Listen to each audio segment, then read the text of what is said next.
Are you new to the YouTube world? Are you still trying to get your rhythm going for every single video you put out there onto YouTube? Well, before you post your next video, these are some things that you need to make sure you have, because all these little details that I'm going to go through in this video are really going to spike up your engagement, but also spike up your views on your channel. Make sure you stick around to the end so that you can see my #1 tip on making the best improvements for your engagement. So we're gonna go through this in 3 segments. The first segment is your title and thumbnail. So your title and thumbnail, of course, you've heard it before, they are so important. And it's true. It is literally the first impression you are giving to your current subscribers and your non-subscribers. The idea of YouTube is that you want to reach as many people as possible. And so making sure that you have that really good first impression where they're like, whoa, I want to see more of this, then that's what you need. You need to make sure that you do it properly. The one thing that a lot of YouTubers do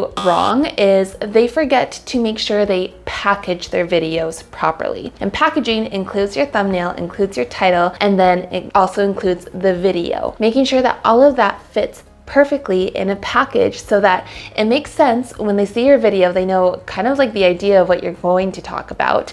They know for sure if it's going to be a solution to their problem, and that is going to determine if they're going to click it or not. And also having really great content so that they gain a lot of value. Making sure all of those elements are packaged really nicely is really going to give them a great first impression, but also what to expect if they were to subscribe to your channel. So you really need to make sure all of those are put in really nicely. What do you need to have to make sure you have a proper title, a keyword, whatever your keyword is going to be, make sure it's kind of near the beginning of your title, making sure it's a little bit controversial, eye-catching, grasping, something that people are going to be like, oh, I need to know what this is about. If your thumbnail says something like, do this, but don't do this, like having 2 side-by-side photos doing completely opposite things, then that is going to be really eye-catching. That's going to entice people to want to click on it. And then when you have a title that is really juicy that says 10 things I wish I knew before I started bodybuilding, then that is going to really entice somebody who is getting interested in bodybuilding. They want to know what not to do.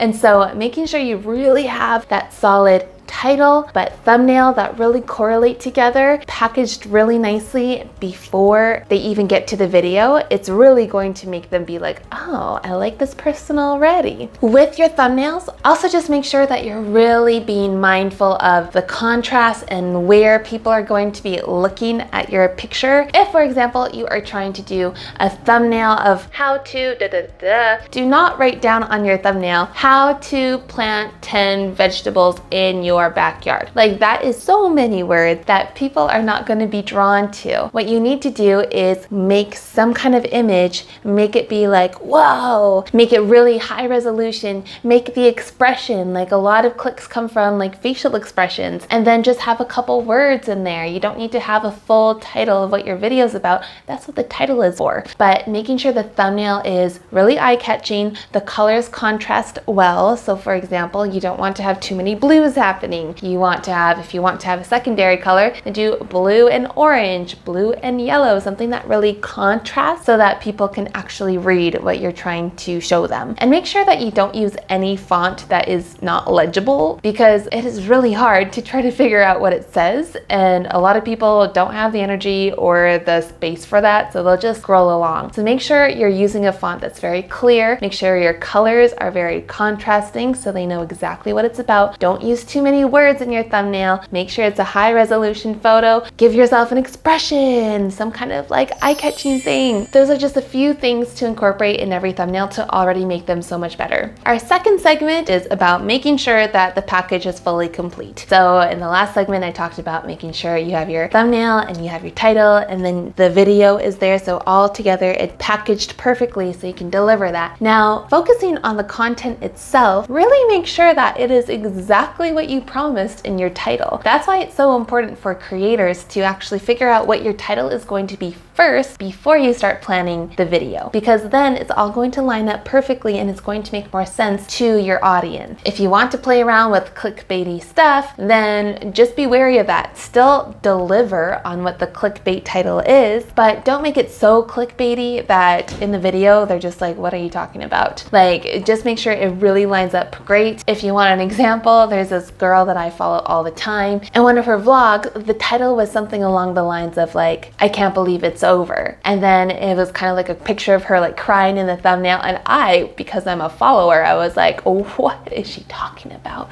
So I immediately clicked because I'm like, what's gone? Is she gonna be done YouTube? Is this like gone forever? Like I had so many questions. But then when I was watching it, I realized that it had nothing to do with that title at all, except for one little quick thing in the middle where she said that her secretary had her last day that day. So that's all it was. So in a way it was still clickbait, but it was done in a very clever way that it was like, oh yeah, she delivered on what the clickbait was, but it wasn't the sole focus on that video, if you know what I mean. So making sure that if you do something really clickbaity, that it is being delivered in the video. The next thing you want to do for your actual content is to make sure you're being authentic. If your thumbnail and your title are like really like hyper energetic and they're like, whoa, check this out, then make sure that energy matches the video. If you're familiar with the Try Guys, you know that there's Keith, and in his thumbnails when he's doing like all you can eat type of thing, like he always has like the craziest expressions in his thumbnails, and like his mouth is wide open, there's food everywhere, he's just like super excited. And then when you watch it, he delivers that same energy. He is like, whoa, like look at all this food, and then he gets so excited every time he sees a new food. So like he's matching the energy to the thumbnail and to the title. Make sure that you do that too. If you're talking about something that's really serious, like a murder mystery or something like that, then your thumbnail is probably not going to be the same as like a, whoa, check this out. It's going to be a little bit more serious, and so the content should match that energy. Just make sure when you're packaging all these three elements together that it all matches, nobody's confused, it makes sense, and they love the package that you deliver. All right, our last segment is engagement boosters. So a lot of new YouTubers always forget to do really basic things, and that would be, for example, forgetting to mention like a call to action, or forgetting to encourage engagement throughout the video. Like they forget that they are allowed to say these things. Sometimes new YouTubers do it a little bit too much. Like for example, you don't really want to put too many calls to actions at the very beginning of your video. It kind of turns off a lot of people because it's like, I don't even know you. Why should I be subscribing and liking all these things? Like I don't even know what you have to offer me yet. So save the call to action to the very end of the video. If you don't want to put it there, maybe like 3/4 in, you just want to make sure it's not anywhere near the beginning so that you turn off new potential subscribers. But if you're trying to figure out, okay, well, how do I get engagement right off the bat? Well, Marissa does this really clever thing that I'm still trying to get used to, and I can't even do in my own videos yet, when she pumps up the crowd right at the beginning and she says, are you wanting to do this? Are you wanting to do that? This is so exciting. If you're so excited about this, type this comment down below. And so if she's talking about sales and sales funnels, she'll type in sales funnel down below if you're excited. And then it works. Every time you look, there's like a bunch of people who type in like sales, sales, sales. Like it works. That is like a really clever way to get engagement right off the bat without asking for it too strongly. And also making sure that you have some kind of hook at that beginning to entice people to keep watching to the end. And so if you say like, hey, my best tip for you is at the end of this video, so make sure you stick around to the end so that you can hear it. Because if they are already clicking on your video because they see an excellent thumbnail, they see the title, which is supposed to be a solution to their problem, and then you're telling them, okay, the best solution to your problem is at the end of this video, you can bet that they're probably going to watch to the end. And so that is a little way to make sure you have full engagement in your videos. So when it comes to the actual content of your videos, just keep in mind that a lot of people these days are not watching YouTube on a big screen on a TV or on a computer. Like, yes, they still do. I still do that every time I'm like watching a YouTube video at night. But if it's during the day, a lot of people are watching YouTube just on their phone. You just want to make sure that the graphics and the visuals and the things that you use are not too busy that it doesn't make sense on a smaller screen. If you want people to read something, don't have like a full page document that is just like so tiny and not really legible for a mobile phone. It might be easier to read if it was like on a computer screen or on a TV screen, but if you're trying to make them read something like a document, it's going to be really hard on a cell phone. So just keep that in mind when you're playing around with some editing, some graphics and whatnot. Make sure it's not too busy, keep it more simple so that people who are watching on their mobile phones won't be missing out on those little details. And the last thing you should do before you post, it's also related to our engagement segment, is to make sure on your end screen that you put a playlist. This is a little trick that we do here at Team Marissa Romero, where we put in an actual playlist of the video we are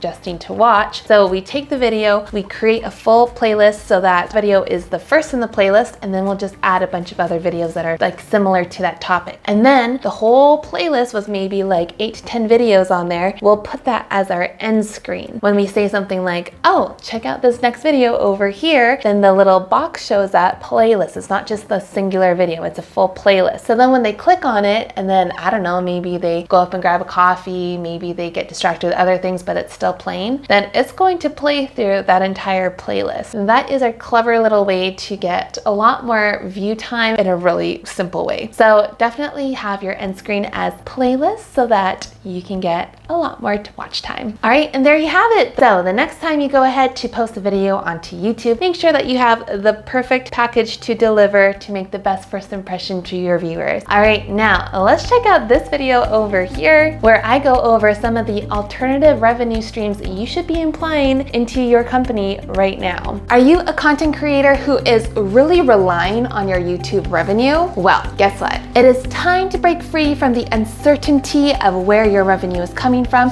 and have more control over how much money you make, and not only that, make more of it.